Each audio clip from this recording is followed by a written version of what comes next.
One. Hi, everyone. Welcome to the Small Cap Discoveries conference call. Today on our call, we have Owen Moore, the CEO of BeWhere Holdings, and Margaux Berry, the VP of Strategy and Growth. BeWhere trades on the TSX Venture Exchange under the symbol BEW and on the OTC under the symbol BEW-TSX.V. The company is trading at 12.5 cents with roughly 88 million shares outstanding, or about an $11 million market cap. I'd now like to hand it over to Paul Andriola. Hey, thanks, Trevor. Great to have BeWhere with us today. It's a company I know that a lot of our subscribers have some familiarity with, and we get the opportunity today to catch up, get a good rundown of what the business does, and ideally give us a sense of what the future holds for the company. So Owen, thank you for coming, and Margaux, thank you for coming as well. We always love to start these things off by giving you guys an opportunity to sort of give us a bit of a sort of a summary of what your business does, but I understand you've got some video and some audio we can play around with, so I'm going to hand it over to you guys and let you know or let you go how you want. Awesome. Well, thank you. Thanks very much, Trevor and Paul, for having us on today. Like a lot of companies over the last 4 months or so, we've had our heads down trying to understand the impact of COVID on our business, and you know, the impact can be widespread. It can be challenges with supply chain. It can be challenges with staffing and moving them out of the office. But you also, obviously, the most important thing is how is COVID affecting the company from a top line and bottom line perspective. And so as the economy in Canada starts to emerge from COVID, we're excited to get back out and tell people about how we're doing, how we're growing, and what our plans are going forward. So we appreciate the opportunity to speak to the group today. Margaux will walk us through a business presentation. It'll touch on some of our products, some of our partners and clients, and then I'll take over and walk us through some of the financial performance of the company. And then I understand we'll have an opportunity for Q&A, hopefully once we finish the presentation. Correct. So with that, what do you think, guys? Should we share my screen and hopefully everything? I think we should. Okay. Easier said than done sometimes. Just bear with me. I've locked my husband on the patio, so he can't come in for the next hour.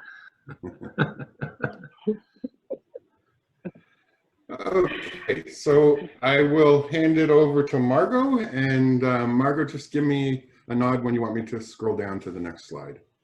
Okay, well, let's go on the second slide. So our business model, which is always the main question from investors or partners. So how does BeWhere makes money, and what is the investment thesis in the company? So essentially, we're a tech company, so we're based out of Toronto, and we are listed on the venture stock. We got listed in 2016, and the company over the past 4 years have grown tremendously, and the business model has changed a little bit. So I'm just going to go from top to bottom. It's very easy. So we are an end-to-end IoT solution. IoT stands for Internet of Things, which you know is quite a buzzword. It actually means something. It's the connected objects.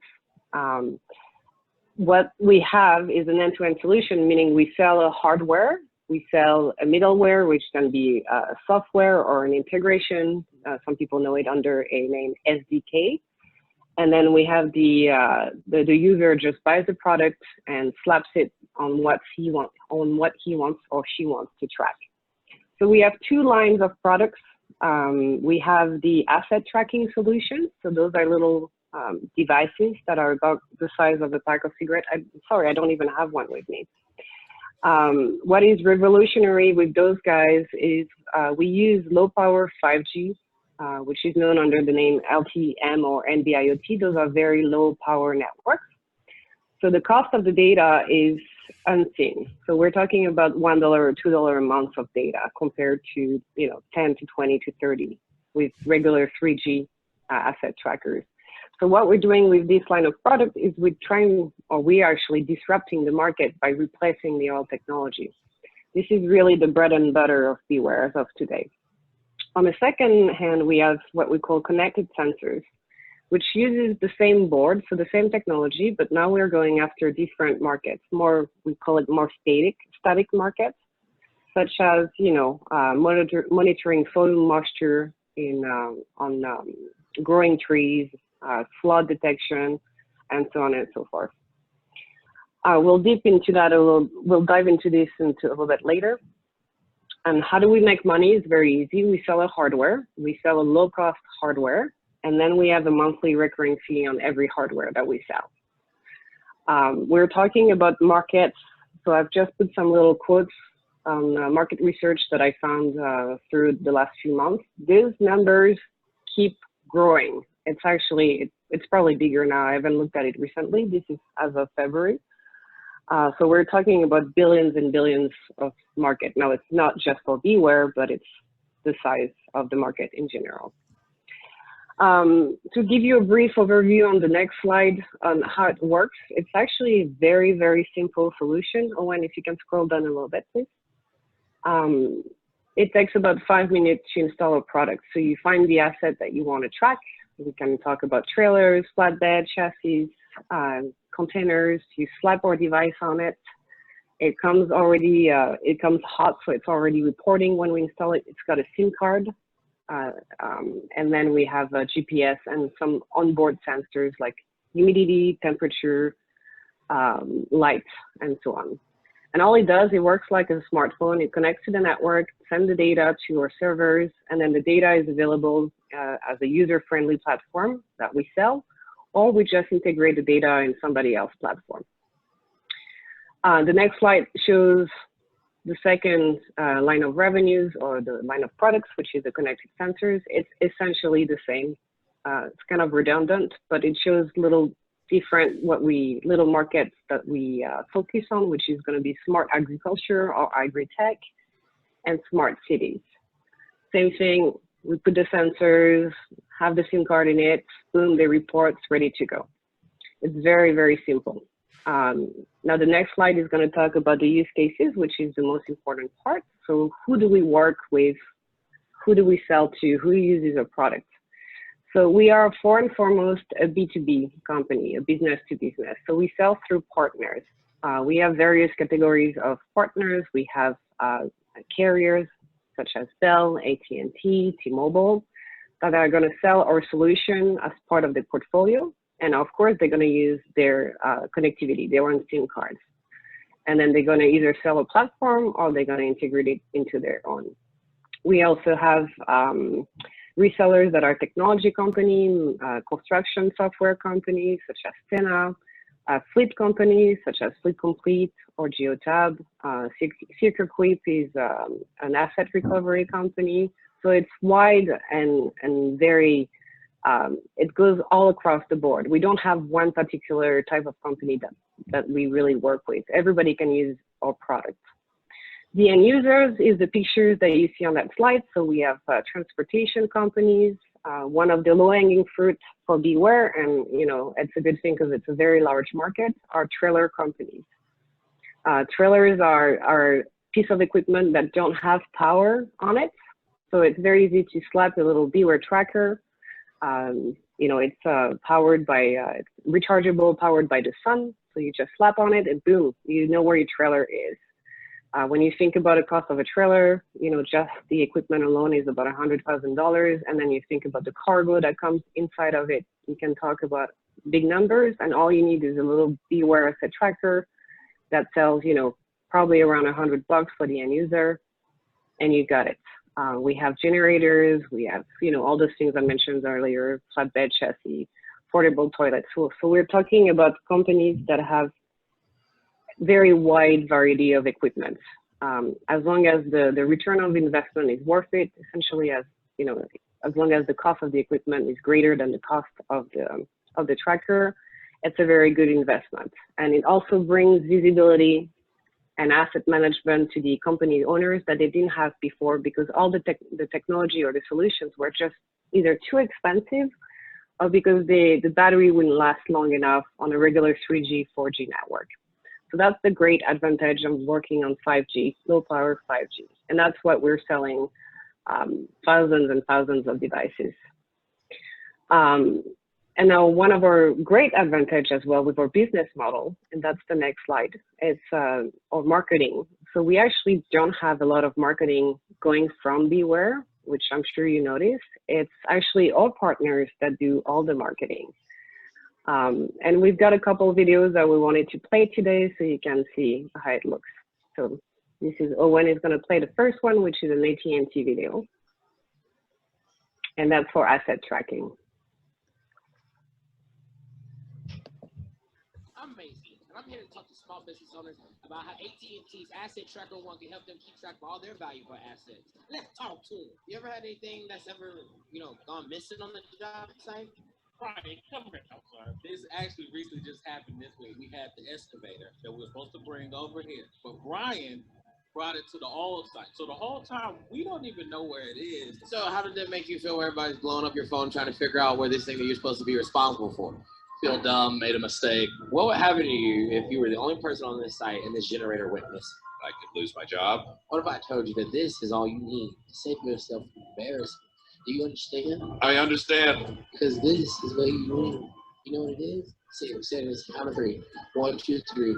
Asset Tracker 1 from AT&T. I guess I'm the only one who's doing it again. Did you know this thing has a geofence? Scientists, they got together and it shoots up and it makes a fence around the entire area. And if anything leaves that geofence, you get an alert. It's like a shot collar for a dog, but except like the only way you gonna know that is if the dog leaves the now.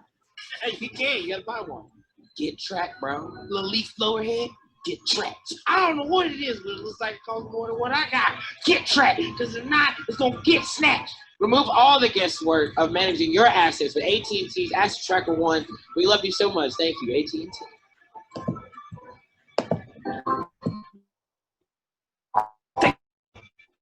Okay, let me see if I can get back to them. That was a little spotty for me. Was it Margaux? It was a little spotty for me. I don't know if it was the same. Oh, it's okay. I think the message was pretty clear. I think that's fine.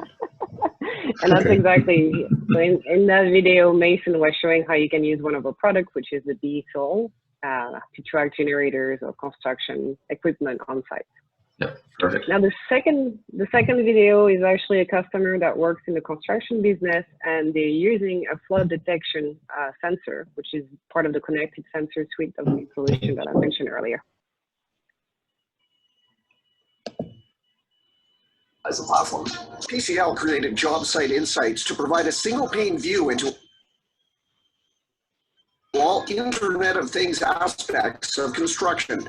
4 JSI sensors and 1 gateway are situated on each floor to provide real-time ambient temperature and humidity readings to the PCL team and client for monitoring. You install them on the wall, we install the gateways, plug them in, they start talking to each other right away, and we get the data on the JSI pretty much right away. And if I see that there could be a problem somewhere, I could at least deal with it a little proactive rather than reactive.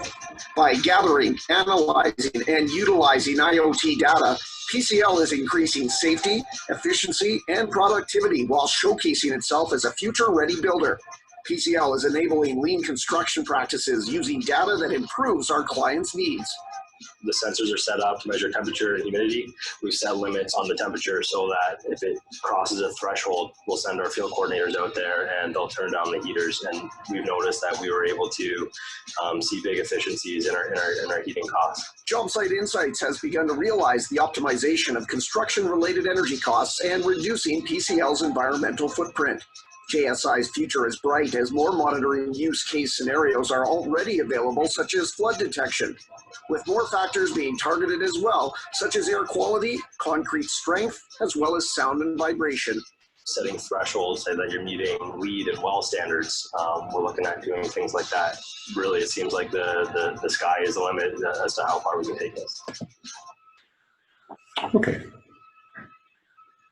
So let me just try and get back to the presentation here. And so that's it from the business review, the business model, and I'm going to let Owen speak about the financials. Okay, thanks, Margaux.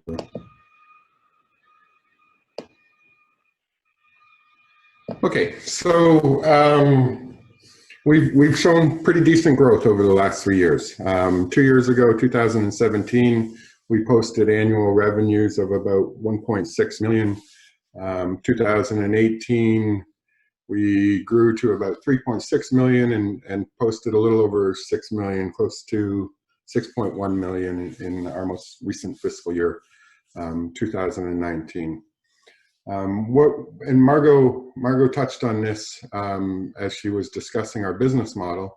What we're very interested in is growing our recurring revenue base. We don't sell a unit without a recurring revenue plan associated with it. And it's the recurring revenue side of our business that's higher margin.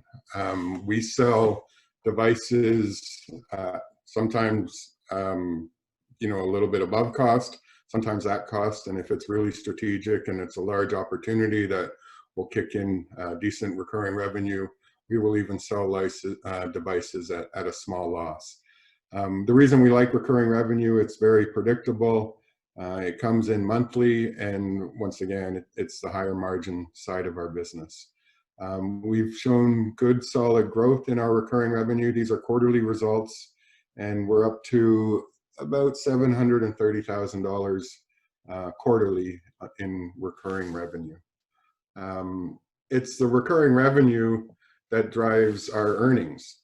And as we've seen a higher proportion of our revenue come from recurring, as we've grown our recurring revenue, we've managed to turn the corner the last 2 quarters to become EBITDA positive. And that's an important milestone for the company, and we expect to show that trend continuing going forward. And for us, it gives us the comfort that the company can stand on its own 2 feet, that it can generate cash on its own, that it's not reliant on capital markets to survive. And we're proud of the fact that we've been able to turn the corner from an earnings perspective. And once again, that's directly a result of the recurring revenue growth that we've seen. And that is really it for the financial presentation. We are due to release our second quarter results at the end of August. We do have our annual general meeting coming next week, next Thursday, I believe. I hope I got that right, next Wednesday or next Thursday. You did get a bit of a preview of the AGM presentation. It's going to be similar to what we shared with you today. And so, yeah, we thought we could open it up to questions and just have a fruitful discussion with the group if there's anybody that has anything. Perfect. Well, you know what, Owen, I'll start with some questions that I've prepared. I think you covered most of them off with the presentation and Margaux's presentation as well. We'll start with that, and then we'll open up to the listeners' questions.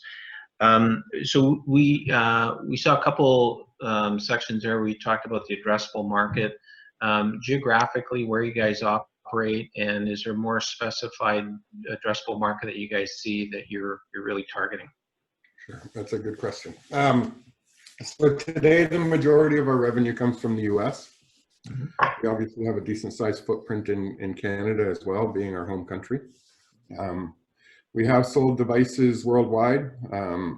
We have deployments in Australia, New Zealand, South America, Europe, many countries in Europe, Belgium, France, Greece. What drives our revenue in a particular geography is the distribution partners that we have in that geography. And so Margaux and myself and Chris Panzik, one of the co-founders, and Brian are all directly involved in engaging new distributors to carry the product and sell to their existing client base or their new client base. So going forward, we do hope to show stronger revenues coming out of markets outside of North America, but today the majority of our revenues are coming from the US and Canada. Perfect. And now within a geography like Canada, how many partners would you have? And yeah, I guess, yeah, how many partners would you have? That probably answers the second part of my question. That's a good question. We have well over 100 active technology and distribution partners. They range from the likes of AT&T and T-Mobile and Bell Mobility, all the way down to smaller companies that might be representing different products into the market. And then there's a full spectrum in between there. We mentioned Tenna. Rand McNally is a long-term supportive partner of BeWhere's. Secure Equip's another great example of a company that really addresses a bit of a different segment of the market, the asset tracking market, in that they're involved in theft recovery, but well over 100 active, and that's something that we're looking to grow. Is there any form of exclusivity for any one vertical, or do you guys just open it up to anybody? That's a good question. In Canada, we do have an exclusive relationship with Bell Mobility. So we don't work directly with TELUS or Rogers in Canada, okay. But we do have partners that will work with the alternative carriers in Canada. In the US, it's wide open. Outside of Canada, outside of Bell, we have no formal exclusive relationships. So we hear of a lot of products similar to what you guys do, but what would you say is the key thing that makes you guys better than the competition? Sure.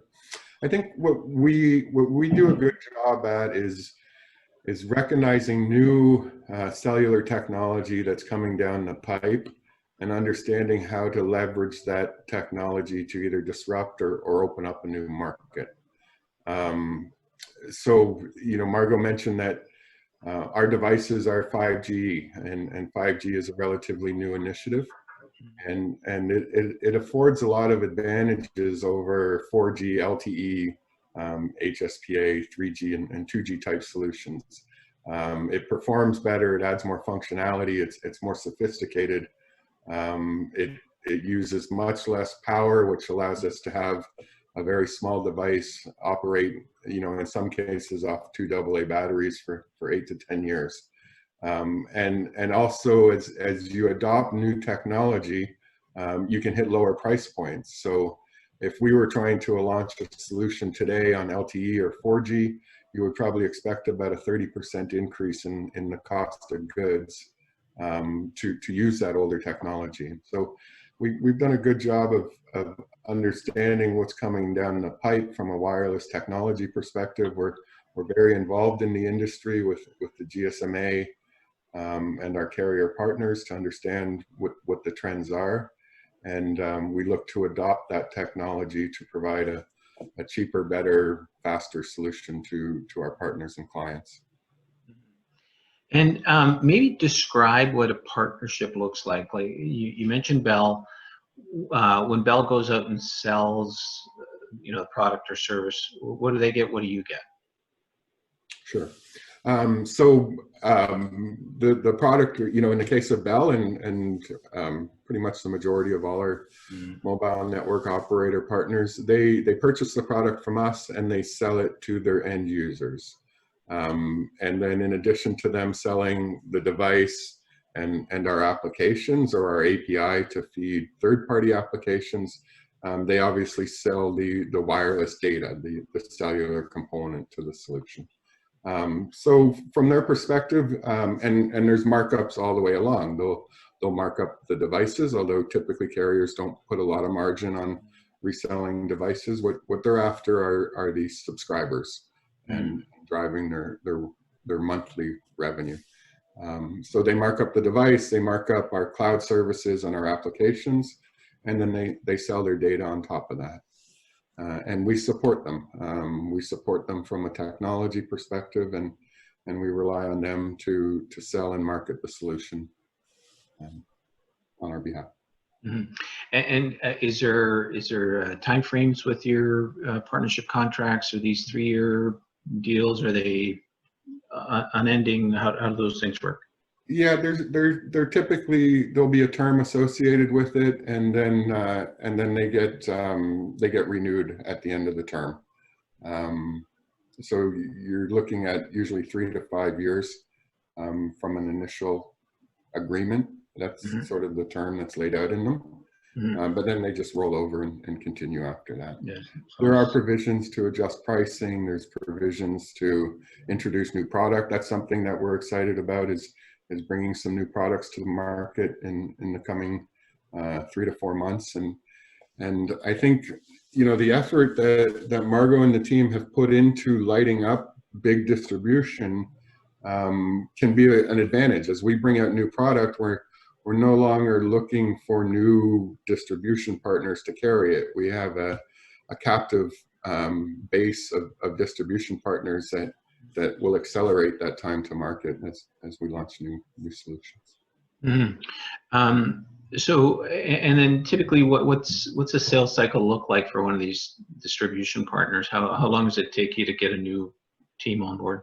Yeah, it can be anywhere from weeks to years, literally. The mobile network operators are a lot longer. You do need to go through certification, which includes security audits, device audits, and then there's a go-to-market plan that includes training the sales engineers, training the sales team, and so those can extend out, you know, longer than a year from when you initially engage with them. On the other side of the scale, the Rand McNally's and the Tenas and the Secure Quips, they tend to react a little quicker. They're more nimble. Maybe they don't have quite as many processes that slow down the go-to-market strategy. And we've seen some partners get to market relatively quickly. So you mentioned new products. It's always something we look for is new, you know, where's the technology going? What kind of new products are you guys excited about? What can you tell us?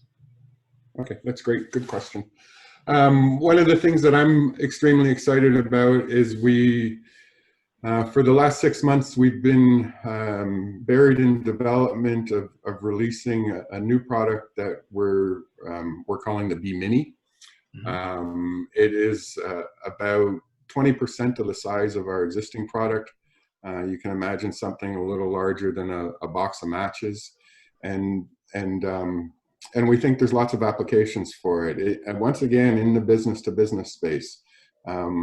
The drone market is an example, and we hope to be able to release some more information on some initiatives that we've done in the drone market specifically. As drones become more commonplace, there's a big push to have drones be able to fly beyond line of sight. Today, other than under very special licensing arrangements, you're not allowed to fly a drone beyond where you can see it. And this is the trend for 5G. 5G is all about lowering latency and increasing power efficiency, so you can have small devices track things like drones to understand that they're following the flight path, that they're not going out of whack. And this is all a very regulated industry, so it's not an overnight success, but it's a massive market. If you see, every time you order a package from Amazon today, if you can imagine that package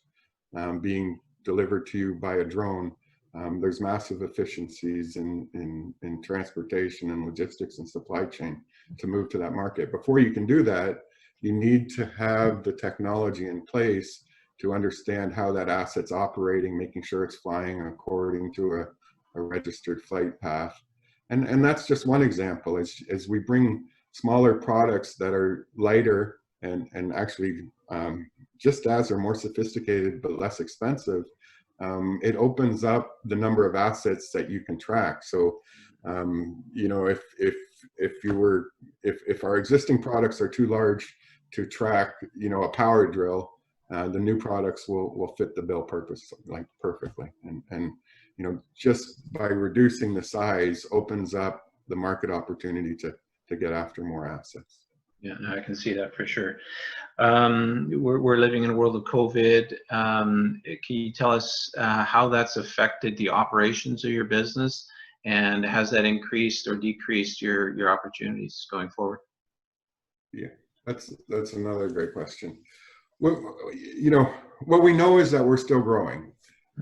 What we don't know is, would we have grown less more or less without COVID. We just don't have a baseline comparative.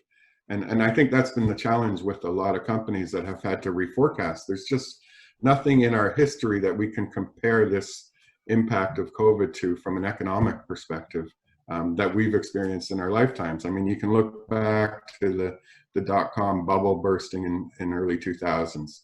You can look back to the housing crisis in 2008, but it was just a different beast that we're all dealing with. So, you know, it's hard to be able to say, you know, we know we're still growing. We don't know whether we would have grown more or less without COVID being there. But anecdotally, we can tell you, you know what, we can give you some color on both sides of the equation. So we do business with big box stores. One very large, we can't mention their name, but they're a large big box international company, and they doubled down with us. So, you know, they're sending products to their distribution centers, to their point of sale. And as COVID hit, their business ramped. They needed to get more toilet paper out there, and they needed more visibility into what their trailers were doing because they just didn't have as many feet on the ground in the warehouses or at the distribution center. And so we saw some opportunities double down and have a positive effect. On the other side of the coin, we do business with smart city and smart governments, and municipal governments in particularly have had a hard time with COVID. They've had to delay their revenues. They've had to, you know, give exemptions on things like property tax. They, you know, public transit has taken a huge hit, and we have some large projects that we've been working on for the last 9 to 12 months that are on hold. So it is hard to give you a net what we would have done today without COVID, but we feel fortunate that we continue to grow, continue to turn positive earnings, which I think in this environment is a good sign for us. Mm-hmm. Cool. I mean, you're showing pretty good solid growth over the last couple of years here. How are you as far as financing future growth? How's your balance sheet, and any chance you're going back to the market to fund further growth? Yeah, we have zero plans to go back to the market at these values. As we turned earnings positive, we saw our cash stop depleting and go slightly to the positive. And with any luck, we're going to continue to show that trend. Gotcha. As of your last quarter, I can't remember what sort of cash position are you guys sitting on right now? About 2.5, give or take. Don't quote me exactly, but about 2.5 million in cash, and then positive net assets. You know, receivables, inventory, net of payables, probably about another 600,000 or 700,000. Okay, and the new products that you're about to launch here, is there much in the way of R&D spend that you still have to, any more capital costs associated with that? There are some, and then there'll be some marketing costs associated with it, but we've eaten the majority of it. Okay. And you know, as we've been eating those costs for the last 6-9 months, you know, it hasn't affected our ability to turn a positive EBITDA. Mm-hmm. Okay, good. So I've got a couple questions, a couple more questions myself. Just a reminder to anyone that's listening, if you want to use the chat function and ask any questions, you can start typing them now, and I'll get to them here soon. A couple questions around the stock, Owen. There's roughly 88 million shares outstanding. Can you give us a breakdown of sort of insider ownership, and maybe if there's any institutional ownership, or where all the stock is? Sure. There is institutional ownership. The last round we did was about 1.5 years ago. We did bring in an unnamed, unfortunately, strategic partner that owns to the tune of 5 or 6 million of those 88 million shares that you mentioned. And then beyond that, there was some institutional investors that also participated in that round. To my knowledge, they all remain shareholders today. So probably about 6 or so institutional shareholders, a large strategic, and then if we look at board insiders, Management and executives, we're probably looking at about another 30 to 35% of the company. Okay, good. And the last financing you did, what price was that done at? It's done at 19 cents. Okay. With a half a warrant at 30 and change. Do you remember, Margaux? Rough idea how many warrants and options are outstanding? Good question. The warrants outstanding are primarily associated with the last financing. I think previous rounds, they are either expired or had been exercised. I'm thinking probably about 8 to 9 million from the last financing. Once again, I could be off. I apologize. I probably should have brought my CFO. Hang on, I think I have it here. So in warrants, we had 11.6 mil. Expiry date on February 24th, 2024. Okay. And then we had, and I don't know if that's still accurate though, I haven't looked at it, 2.8 million options. Yeah. Owen, does that sound about right? That sounds Maybe a bit more now. Okay. Okay. Well, that's fair enough. Yeah, any kind of analyst coverage or any coverage of any kind? No, I mean, although we small. do, no, not to our knowledge, no. But we do look forward to kind of getting out as we kind of get out from this COVID cloud, getting back out there and telling our story. So okay. Hopefully, with any luck, we'll do better on that front. Yeah, no worries. Okay, well, let's start taking a couple questions here. They're starting to line up here. You did a project in Niagara wine country that this questioner said was quite successful. Have you been able to realize any momentum from that project? So yeah, we have the project with Henry of Pelham was very early stages with the technology. It was to showcase what the capabilities are of the technology, and we worked closely with Bell to implement that, and their infrastructure provider who they were working with at the time as well.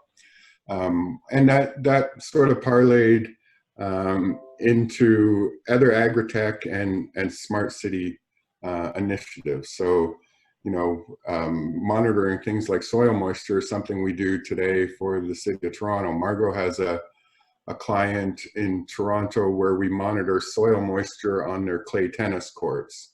And maybe Margaux, you want to touch a little bit on that project. But to answer your question, Trevor, it was those initial forays into understanding how the technology worked and what we could apply it to that, you know, subsequently led to our connected sensor solutions. The soil moisture is one example. That work we did with Henry of Pelham directly led to monitoring water pressure for the city of Toronto to understand whether there's any leaks or blockages in the municipal water supply system.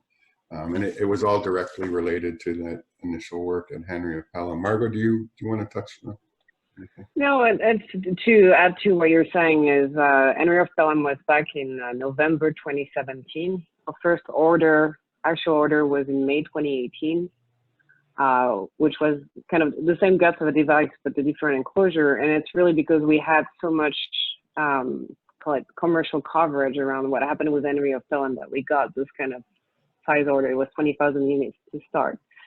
So yeah, it brought a lot of eyeballs onto BeWhere. And, you know, as I mentioned earlier, the first and foremost business segment that we were following were the asset tracking. And then we went into connected sensors. So Owen mentioned the city of Toronto water pressure system. And then we've got the little, call it the smaller pilots that we're doing here and there with those connected sensors. And because they are usually government clients, they may be a bit more slower to deploy.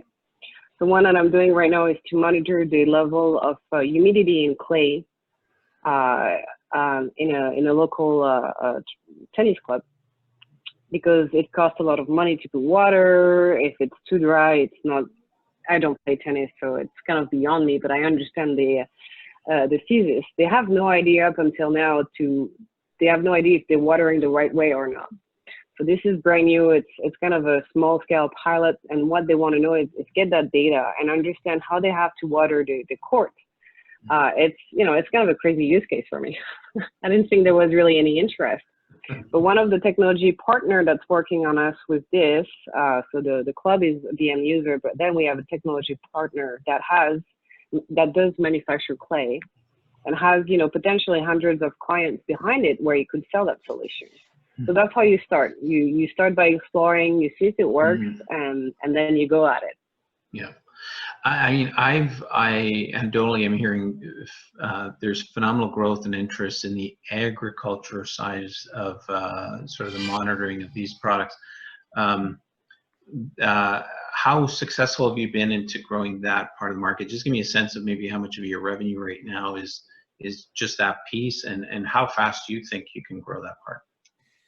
So I think overall connected sensors as a group, and I'm lumping in smart city and agritech, remain to be a relatively small percentage of our revenue, maybe on the order of 5 to 10%. However, we do see that as a growth market. Typically, what we're doing in the asset tracking space is often replacing solutions that are priced at 5 to 10 times the cost of what we're bringing it to market. So it's an industry that's mature, it's understood. You don't have to demonstrate the return on investment to the clients. Relative to the connected sensor market, it's emerging. It takes a little bit longer to show the return on investment to the clients, to get their head around new solutions and new technologies, things like soil moisture monitoring. We also, specifically in agritech, we work with urban parks departments so that they can understand how their saplings and younger trees are requiring water and adjusting their watering schedule, based on the data that we're providing. So today it's relatively low. You're looking at about 5 to 10%, but we do expect good things out of that solution in the coming months and years, and particularly as municipal and local governments begin the recovery from COVID and start spending again. Fantastic. One last point on that, yep. Trevor. Henry Appellum remains a client to today. We have probably about 40 devices installed across their vineyard. And, full disclosure, I've probably bought more of their backhoe off of them than they've paid us in the 40 or so sensors that they have on their property. But you should have. Yeah, you should have done it just a straight trade. Yeah, well, I think we would have made out better, but unfortunately, it's me drinking the wine, not the company. Good to know. Okay, so here's someone I know that has a background in the telecom industry. He's asking, you seem to have a good relationship with some large telcos. Have you been able to make any deals in regards to their switching sites? Remote central offices or cell sites or fleet management? That makes probably more sense to you than it does to me.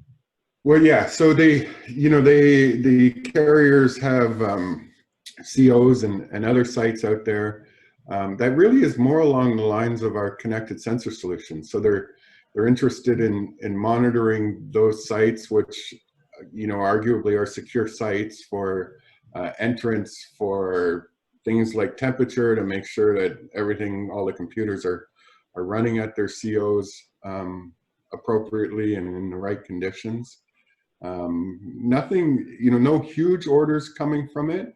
And it is primarily, the mobile network operators that we have an existing relationship with.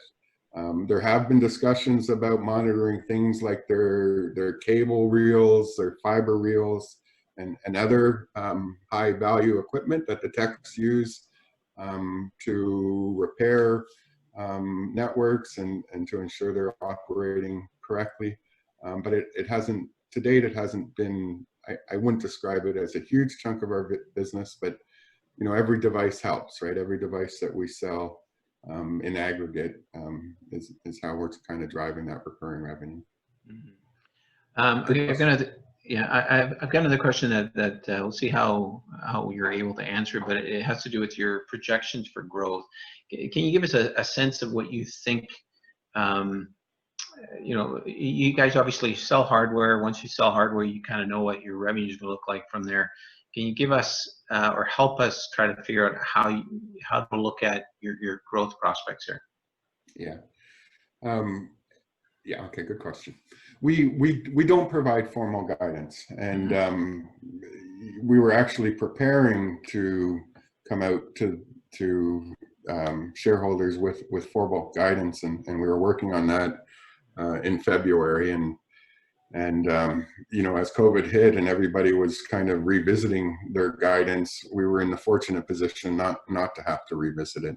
Having said that, you know, there's lots of opportunities out there where one large deal could have a material impact on any given quarter, and we continue to chase those large deals, and that's the type of thing where you can have sort of you know, short-term exponential growth that then translates into a decent follow-on revenue in the recurring side of the business.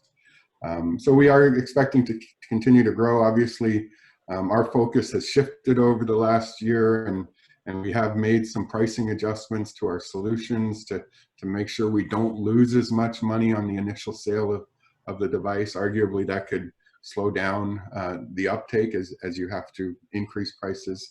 And so, yeah, I think we're confident, at least in the near term, we're going to continue to show progress both on top line and bottom line, and any luck that will continue to play out for us in the years to come. Perfect. And then a question around competition. Give us a sense of maybe mention some names, but more importantly, give us a sense of size and scope of who you're typically competing against for this product service. Sure. So there's you know, competition comes in a couple different formats. You know, in the asset tracking space, there were plenty of players that use older technology, and you know, Orbcom is one that comes to light that's been heavy in the transportation field. Samsara is a relatively newer one that, you know, really focused on vehicle telematics, but they also have an arm that focuses on asset tracking, and you know, we come across companies like that. But also, you know, the vehicle telematics partners, Margaux mentioned Fleet Complete, and I mentioned Rand McNally and Tenna and Geotab. Those are also vehicle tracking companies, but don't launch their own internal solutions for asset tracking. They look for companies like us to help shore up, you know, that side of their portfolio. And so in some cases, you know, a vehicle telematics company like Samsara or Orbcom might be a competitor, and in other cases, a vehicle telematics company like Geotab or Fleet Complete or Rand McNally or Tenna are important strategic partners for us. Fantastic. The connected sensor side, we don't see a lot of, I mean, I think that's just the nature of the fact that it's a relatively new emerging market using 5G. So we don't see a lot of competition on the connected sensors. Yeah, I'm amazingly excited to watch that sector of the market. I think there's a lot of upside for you guys. We've actually come to the end of the questions. What we like to do at this point is give you guys an opportunity to sort of leave our listeners with you know, a message or what they can sort of look forward to in the next sort of 6 to 12 months, and just wrap it up in any way you feel fit. Okay, great. Margaux, do you want to wrap it up? You're much better on the eyes than I am. Oh my God. Well, next 6 months we'll have a harassment lawsuit. No, I'm kidding. I think Owen started with COVID, and I'm going to end with COVID.